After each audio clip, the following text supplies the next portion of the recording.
Wasn't he just the attorney? No. All right, I'll call the. All right, I'm gonna call the Village Cross Plains Plan Commission meeting of January 8th to order. Roll call, please.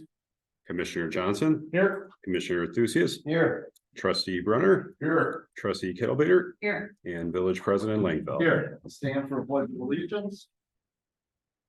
I pledge allegiance to the flag of the United States of America and to the republic for which it stands, one nation, under God, indivisible, with liberty and justice for all.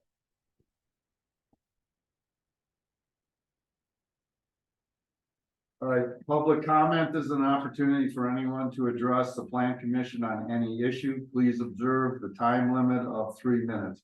While the Plan Commission encourages input from residents, it may not discuss or act on any issue that is not duly noticed on the agenda. I don't see anybody here. Is there anybody?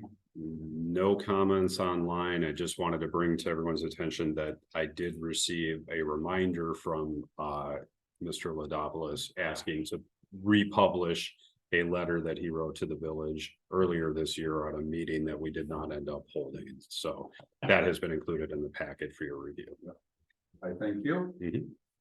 All right, we'll go to general business, approval of the minute from November 6, 2023 Plan Commission meeting. Do I have a motion? I'll make a motion to approve the minutes.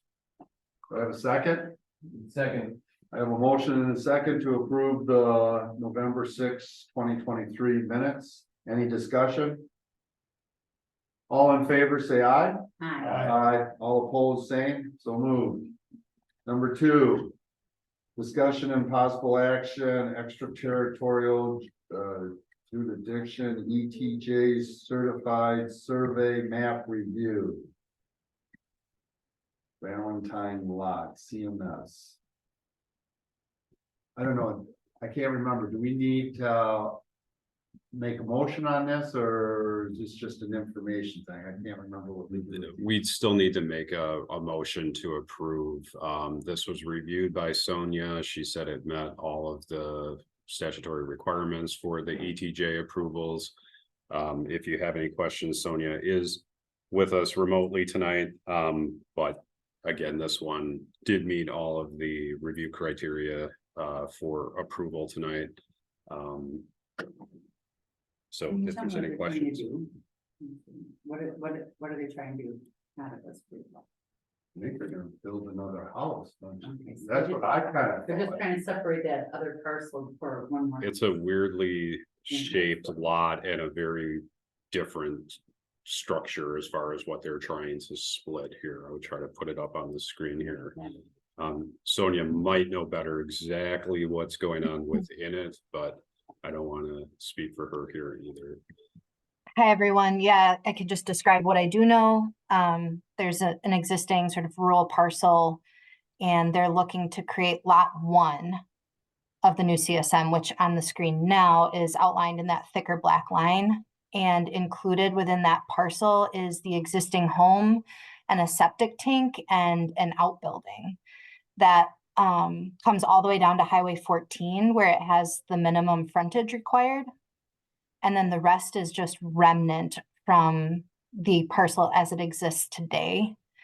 You can also see there's that 33-foot wide access easement a little bit to the west, and that is the location of the existing driveway. So it actually comes up through that location rather than through the new parcel leg over to the bottom. And the reason that it's shaped this way, from what I can tell, is that they're, consolidating it around the existing structures, and then the rest is a hillside. So I'm hypothesizing that that's why the parcel is shaped that way, to kind of go around the topography. Actually, maybe we can put that in forest crop, huh? But they are planning on building another building? No, I guess not. If that's all. That I hillside. don't know. I don't have any information on their future plans. Okay, No, go ahead. yeah, Kevin. Yeah, Sonia, Dane County's seen this already, I assume, and reviewed it.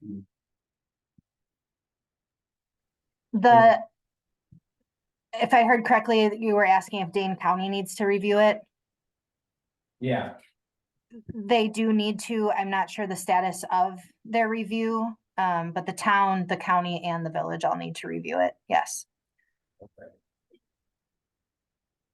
Steph? So I looked at the official map and this isn't close to affecting like potential future roadways that we have shown or anything, so I don't have any concerns.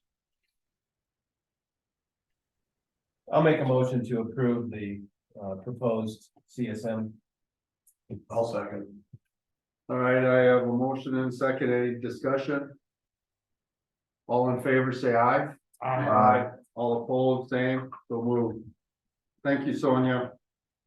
All right, we'll go with number 3, discussion, Dane County Regional Housing Authority Strategic Action Plan, Cross Plains Affordable Housing. Okay, this is just a reoccurring topic that I have added to the agenda just for discussion internally. There's nothing that's being proposed at this time. I've just reached out to a few different communities to sort of gauge what they have been doing or utilizing as a way to promote affordable housing initiatives within their communities. Tonight, I have included a document that is in the preliminary phases for adoption within the village of McFarland for an affordable housing plan. I've also included a couple of resources and links to some of the things going on within the city of Madison. One of those that seemed to be of interest, which again, this is just speaking in terms of long-term planning here in the village, it might be of use. The city of Madison is promoting land banking strategy, and in short, land banking is a strategy to acquire real estate that can include vacant or underutilized lots and buildings in order to transition them into future opportunities for affordable housing projects, economic development, or other uses that advance neighborhood revitalization and prevent displacement of residents and businesses. So good resources there related to that, something the village might want to consider in the future. The McFarland example was just included tonight just to show how in other communities already done a little initial research on this front and what they're thinking about putting into effect in their community. Yes, Judy. Is there like any land that you think that we could do something and like in Cross Plains right now, or a certain area that you're thinking of? I haven't looked into it on that level. I was thinking this could be a very good strategy that we might be able to do in terms of incorporating within our community development authority in the future. So something to just sort of preliminarily think about. It could be Specific area right now. no, correct. No, I haven't looked at it from that kind of in-depth analysis. Okay. That's great.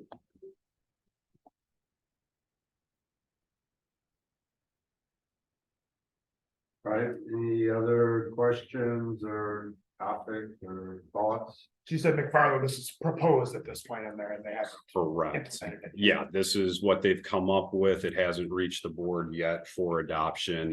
It's something that their board has put their administrator and their I think it is actually a community development authority rep who I spoke with about it in charge of putting this together. So it's just something that's going to come to them in the future for discussion and possible approvals. Go ahead. Thanks. They did a housing needs assessment, it looks like. What do we have that would compare to the housing? We don't have a housing needs assessment, do we? No, we do not here. What do we, well, the closest thing we have is our comprehensive plan. Yeah. Correct. And I don't have it memorized. I think it needs to be updated anyways, I think. It's coming up, yeah, it's Yeah, I think we're 2018. pretty close to the 5-year time. All right, so That's something we probably should put on the agenda and start looking at. yeah, I think the comp plan would be a good place to address housing needs, whether or not we need its own assessment or study. I guess is maybe to be determined, Sure, depending on what comes from the comp plan, so. okay.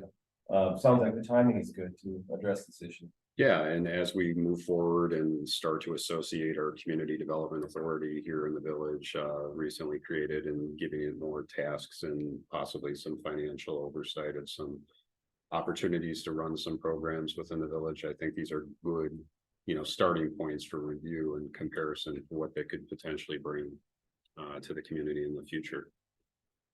Great. Okay, Thank you. no Good, problem. all right. Number 4, discussion village water system philosophy. This has been on a number of times. We're getting pretty close to the final draft. So I don't know if everybody has an opportunity to look at it, where you would be, there's a couple things one thing that I'll be talking about, and I was hoping someone here from the development side would be here, because we had assignments the last time we talked about it, but I guess the first question I have, is there anything missing besides from this report besides the recommendation, or are we getting close to the point of developing the recommendations?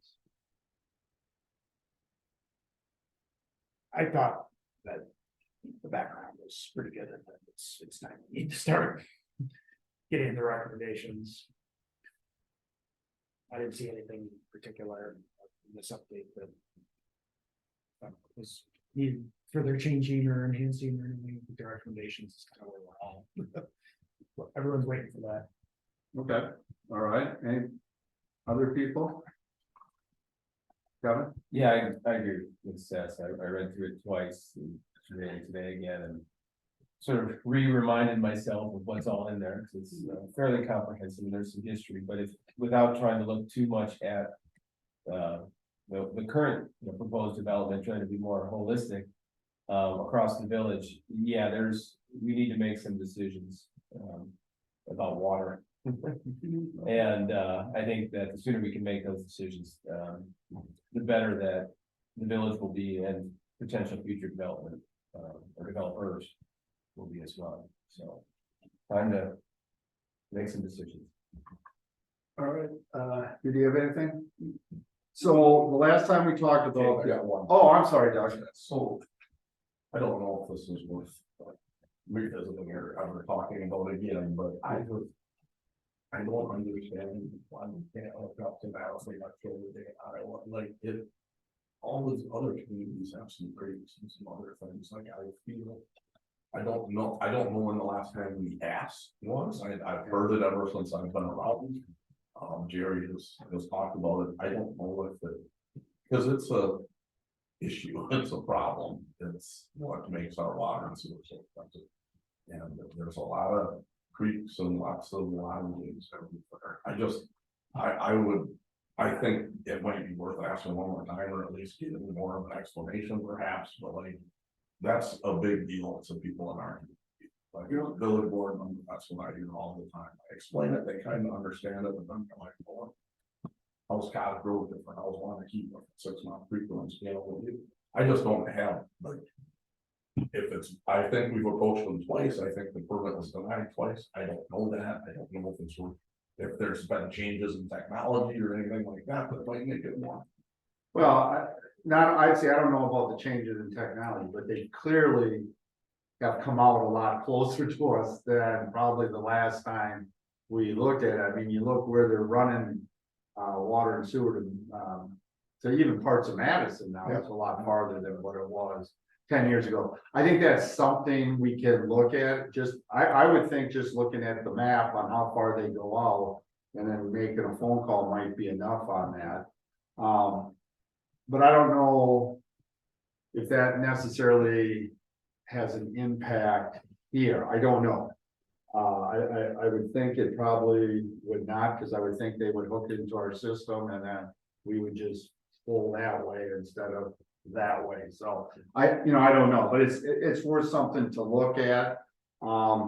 Just so everybody knows that I didn't draw my side. I said I was going to look into the TIF district on that. So clearly this would meet The but what if, meaning that for sure, if we decided that we wanted all homes to have municipal water and sewer, this would not happen without some type of financing from government. Right, everybody, the costs are there, so it meets that requirement. One of the things you can use TIF money for is water system, so it meets that criteria. I did a little bit of math. I took $1.75 million at 6% over 20 years, took our mill rate, subtracting land value, and 50 homes would clearly pay that off with those numbers. Okay, now the one thing I'm not clear, because I'm not an expert, the only thing that I see that this would fall under is under mixed use.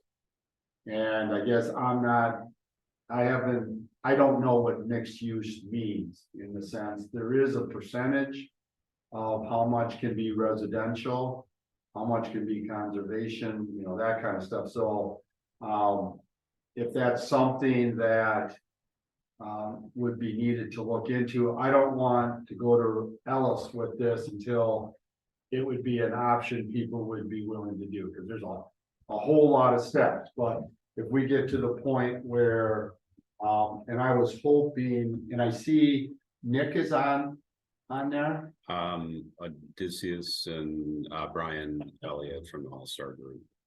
Okay, it was my understanding they were going to look at if there was municipal water up there, their density would be more, you know, there'd be more lots. So there'd be more density, which I'm certainly in favor of. And that would obviously increase the amount of lots paid into the system. And I did get a call from Eugene Meyer. And he would be willing to allow the road to go up the backside. Remember, with his CSM, we kept the space there. He'd be willing to allow the road to go up to the backside of that hill. And he would have an interest in developing his property up there. So that kind of gives us the two ways out of that development. The question is, I don't know if that helps with the water or not. By then we would have a loop, and then we would have the two source type system like we have in the regular village. So I just want to throw that out there. Would we need some insertion plan though? To confirm? I haven't gone, I don't know, but it might be just an easement, it would be, right? I don't, like I say, he called me and, you know, I feel comfortable that he would work with us.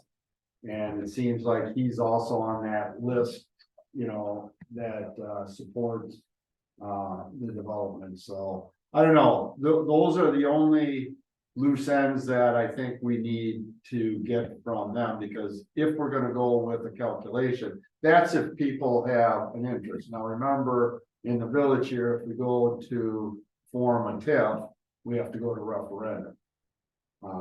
So there's some work involved in that. But anyways, I think there's something, I don't know if, Brian, you have a contact that knows something about TIF that we could ask on the residential part of it.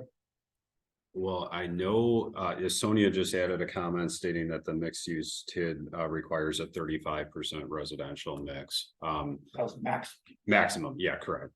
With what though? Any Sonia, do other you wanna- land use, yeah, a mixed use TID is a maximum 35% newly platted residential, and you have to have at least one other land use. And that can be industrial, institutional, commercial. I'm not sure if conservancy or parkland counts. I don't believe that it does. And 35 is in the max, 35. That's not. Well, that doesn't sound like that's gonna work then. Is that 35% based on like acreage, or what's the? Correct, it's by area. Okay. Yeah, I was, area of the TIF, right? Yes, within the boundaries of the TID. Yeah.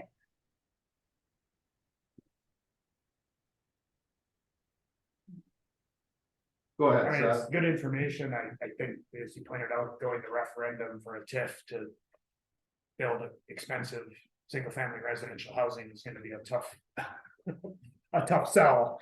But it's good information to have. The question when you said that you did the math, you said 50 houses. Was that over the full 20, however many years? Yes, Okay, yes.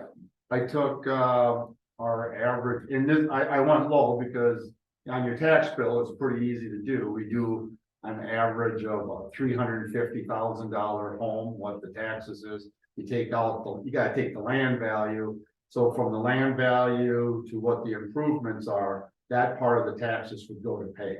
Right. So, which is most of it. yes, exactly, yes. So that's how I calculate. I'm guessing these homes are all gonna be 400, 500,000, considering Creekside is up around 5. So that's a low. 800 to 900. Oh, it could be, so then it would be only Scenic 20, Valley, yeah. if you do, if you're saying it's even a 700,000 house, then it would only take 25 houses.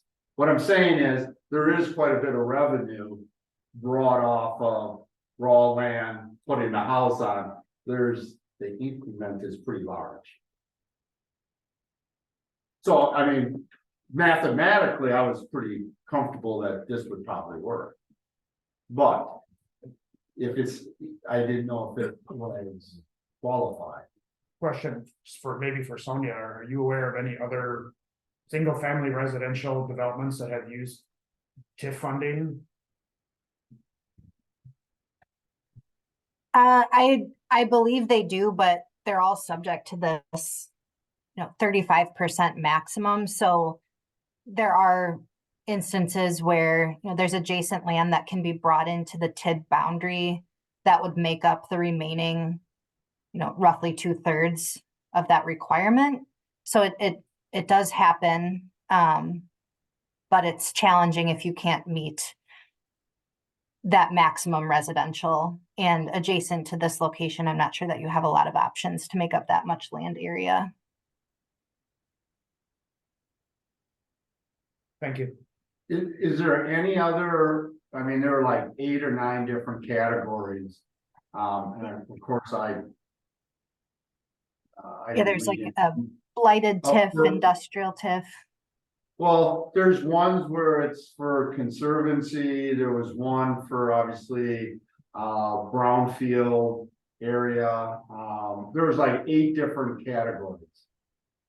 And then the towns have a separate one that they can use. Are you familiar with TIFs at all? With the Yeah, diff- I'm not an expert, but know the Yeah. basics, and Yeah, okay. I don't believe that any of those other possible TID categories would work here. So the environmental remediation are contamination cleanup site TIDs, town TIDs obviously don't apply. Industrial TID does not apply. Blight and rehab conservation TIDs have different requirements that basically would not allow you to, like farmland development would disqualify you from using one of those TIDs. Those are really more for like blight remediation, so like an urban environment or where there was property in the past that was demolished. So I think you're really limited to the mixed use TIF. And with that is the 35% maximum residential. Okay. Thank you, that's kind of what I was You're welcome. thinking. I was hoping there was some loophole in one of those. All right, well, there's that, then I guess we don't have to worry too much of density unless we were thinking of doing it on our own.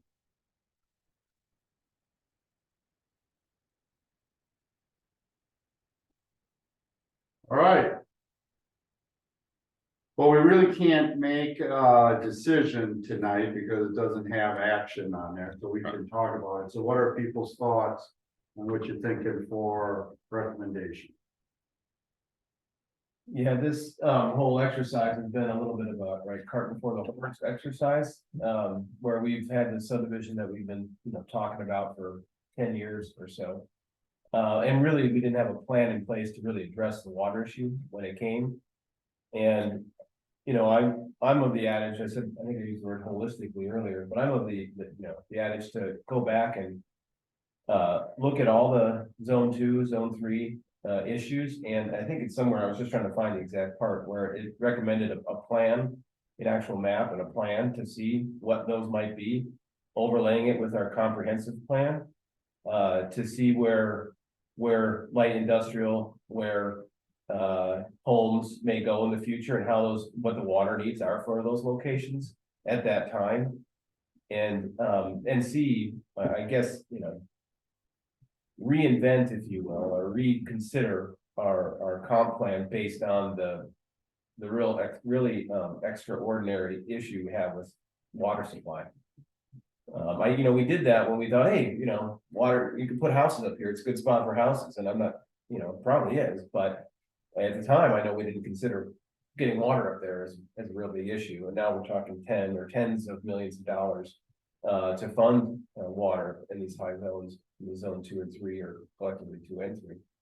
So, I think for me, and I know it's just gonna add more time and probably some frustration for some out there, we probably need to sort of step back and come up with a real plan, use our engineers to come up with a real plan and overlay it with our comp plan for future developments. So I think that would be my recommendation. For a better plan. Doug? I like what he's talking about seeing that on a map, like, okay, where exactly does zone 2 and zone 3 fit? It's within our village or within our ETJ and our planned areas. So we can get it's not just this development that's precipitating it, but obviously we're surrounded by lands that would fall in these zones that have various development potential. But I have, misgivings just in general about, developing on it. If it makes no financial sense, then, it doesn't make financial sense. But I also realize that we are constrained by topography, and there's other issues like, okay, if we can't build up high, we want to build down low, then we have, environmental corridors, and we're kind of stuck between a rock and a hard place in some ways. And I want to see the village have opportunities for growth.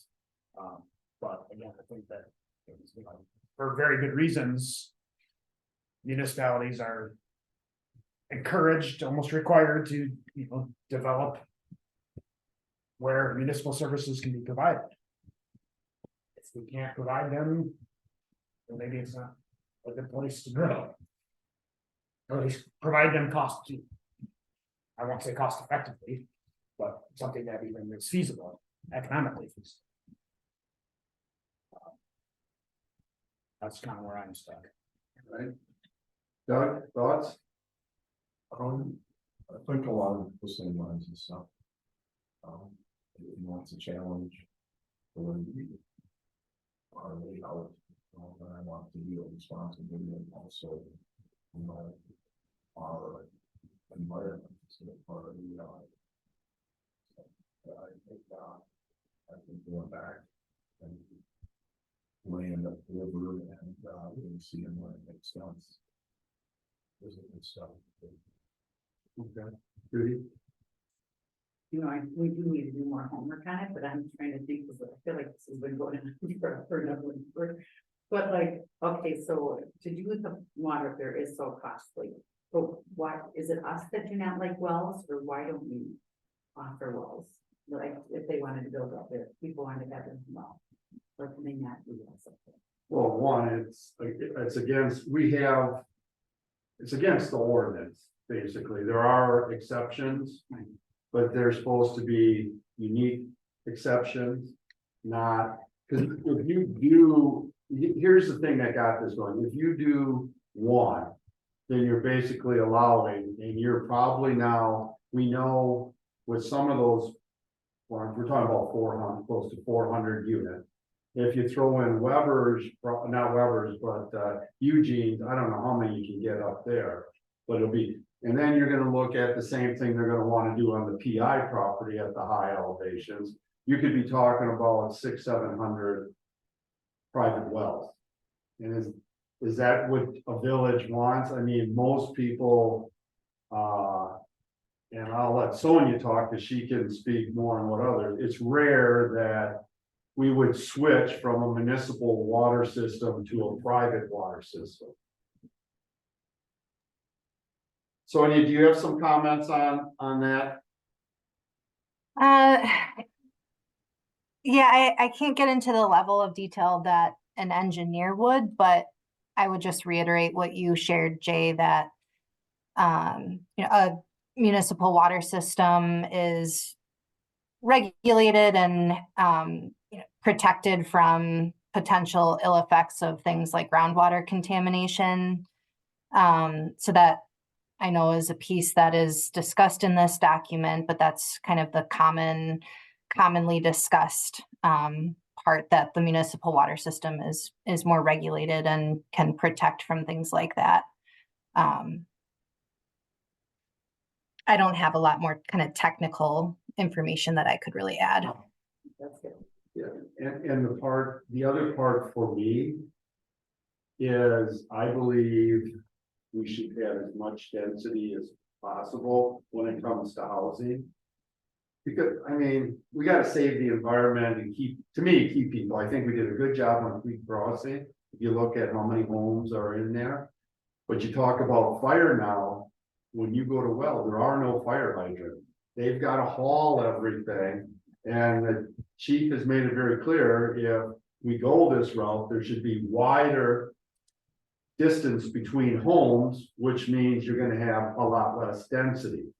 And you're gonna have to haul water from it, and it's not efficient filling a truck with water from a fire hydrant, driving up there and then hooking it up to the pumper, you know. I mean, I'm not a firefighter, I've never been one, but this is what I've sat Well, down they did at. it in Martinsville for that fire. Oh, okay, and the other option is doing daisy chaining. We just have fire trucks all the way up and one pumper pumps to the next, to the next, to the next. Well, that's gonna definitely slow things down, I would think.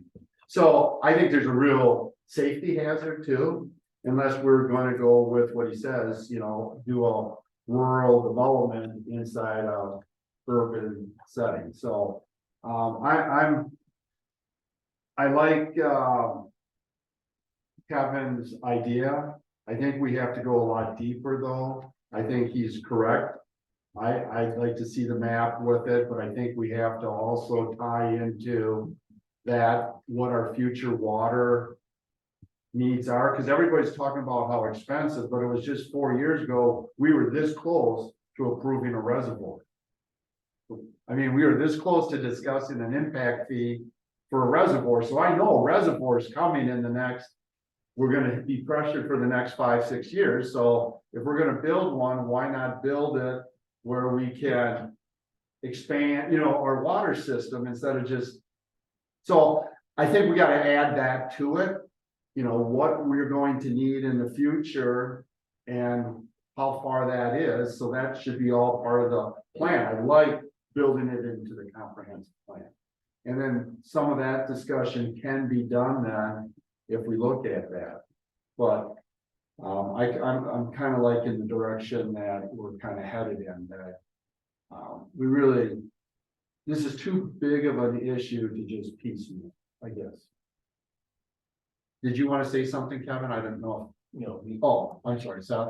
I was saying, it also ties into the other agenda item when we're looking affordable housing stuff. It's, you know, if we go, say, big lots with huge houses up on hills, it's the opposite of affordable housing. I think we should have a mix and continue to have a mix in the village, as we develop. Everything from real high density to lower density, you know, some lower density. But it's, you know, yeah, looking at all of these properties that could fall under this up on the hills we're surrounded by, it just seems like it's almost competing visions. You know, but if we try to get higher density, so we can provide municipal water, we're realizing it would be super expensive, so those might still not be affordable housing, even if we pack on higher density in some of these places, because it's so expensive to provide water up there that they're gonna have to be higher end stuff to pay back a TIF or however it's financed. I don't see, No, the higher density would make it easier to pay back. right, but I'm saying. If we have to spend $15 million on a water system to provide. Up We on don't, top of the I hill, mean, again, if you look on here, even the most they were talking about, and I'm not sure why we need another well, but let's just throw that in. It was 3.5 for the well. I think it was 5 for the reservoir and 1.5 for the booster. But if you put a well up there, you're not gonna need the booster. You know, I mean, I think we gotta, let's get realistic. I mean, everybody's throwing numbers out there, the grand. I think you gotta break that down into what the cost really is and what we're gonna need. Because to me, if we need a reservoir, we're really getting down to a well now. And I can tell you 500 houses would pay off a well pretty quickly. Now, the question is, how fast are those houses gonna be built, right? that's one question. Yeah, I mean, that's obviously you don't get any money if it's not being built, but I'm just looking at, you know, Creek Crossing and Scenic Valley and even the First Meridian development, they have sprung up pretty quickly. Right, I guess my point is, even if you look at Creek Crossing, that would not be considered an affordable housing development. And that's on pretty easy to build land. No, And so if we try to do something up higher on the hill, it's just gonna be more expensive. To provide everything that's needed for that. I'm talking about a municipal source, not on wells. Like we're gonna, I see. if we're gonna go higher density to support municipal water in one of these places. Well, It's that's not, still gonna be expensive. okay, I guess I shouldn't have mentioned it. I believe in higher density just because of saving farmland and stuff. It has nothing to do with water. It's more of a philosophy of housing. That's where I am. And usually when you get higher density, and you're right, Creek Crossing didn't turn out the way we wanted it. It would have if the original plan stayed, but we got looped a little bit for people. And that was an idea of, I was hoping, and we were all hoping that there would have been homes around the $300,000 range when we were calculating it. And there was gonna be senior housing in one, in that, so that would have been affordable. I mean, the original, it didn't work out that way. We learned our lessons. We just gotta do a better job on developer agreements and who takes control of it. There's a lot of backstory to that, but I believe you can do it, and I think Creek Crossing could have been there. We were close. Just things happen. No, I don't disagree. I'm just using that as an example Yeah. of saying. Developing on these hilltops is certainly not going to result in less No. expensive housing, no matter how much you pack in. No, Out there. yeah, And so I'm just talking about yeah, I hear what you're saying. that compared to this, affordable housing discussion. Yes. Yeah. They don't fit well together. All right, so here's what I think. Oh, go ahead, Kevin. Yeah, I just wanted to add on there a little bit. We talk a lot about housing, but certainly in zone 2, I think there are other opportunities other than housing. Mhm. Like light industrial can fit in zone 2. I don't know exactly where the cutoff between 2 and 3 is, but going up County P or going up into PI property. I think both have opportunities, and those pay off a hell of a lot quicker than Yeah. housing. No, I agree with you 100% on that. I think what we should do, is, Brian, do you feel comfortable? Let's write up a recommendation, Okay, and then we'll bring it back at February's meeting and we'll make a decision then. Does that seem okay with everybody then? With that, then we have to agree that I think what we can do is pull out that comprehensive plan, and we'll start putting that on the agenda and start looking at that. I think it was 2018 last time. I'm pretty sure that's when it was. Last 28. updated, Yeah. right? So it's due. Go ahead. And I assume that the timeline for the comp plan will sort of push us forward, but I think. If for some reason it doesn't, or we have a little bit of time there, I think for the parties involved, let's not let it linger. Like if we have a plan, let's get the engineers, let's get them hired, let's come up with a deadline, whether it's 6 months or 8 months, whatever it is out. And let's get to, let's see this plan in that time frame. I agree. Now, would anybody have an objection to having CARPC help us with this? Because that is, I've been on a committee that has been local government telling CARPC where to help out. And one of the areas they'd really like to help out is help out on comprehensive plans, developments of comprehensive. So I can reach out unless people have a problem with that. I think it would be good to get them in on the start in. I think it's good to have a good relationship with them. You good with that? I'll reach out then Right. and see if they're, and if we can say that, let's do this, let's at least have in the February meeting, let's at least have a copy of the current one.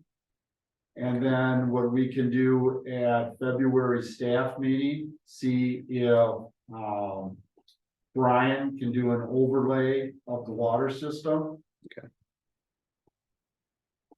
So then we can start moving forward on that. Now, just so everybody knows, when we do the comprehensive plan, it's gonna be more than just water, right? Yeah, okay. I just wanna make sure it's a bigger task. Now, we're just adjusting, so it should be a little bit easier instead of starting from fresh. But we're gonna have to do let's do the whole plan. We had an amendment in 2018. Oh, an amendment, okay.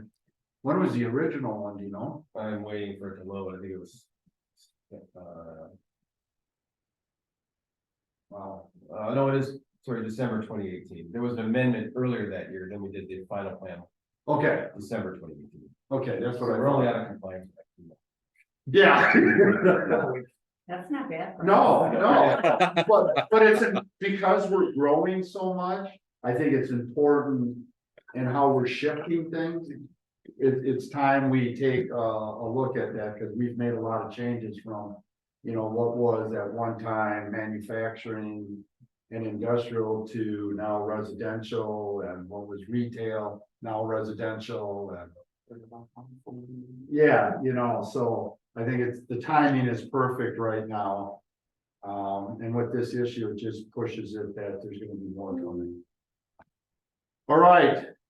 Does that sound good to everybody? Yeah. All right. All right, do I have a motion for adjournment? So move. Do I have a second? Second. All in favor, say aye. Aye. All opposed, thanks for coming, good meeting.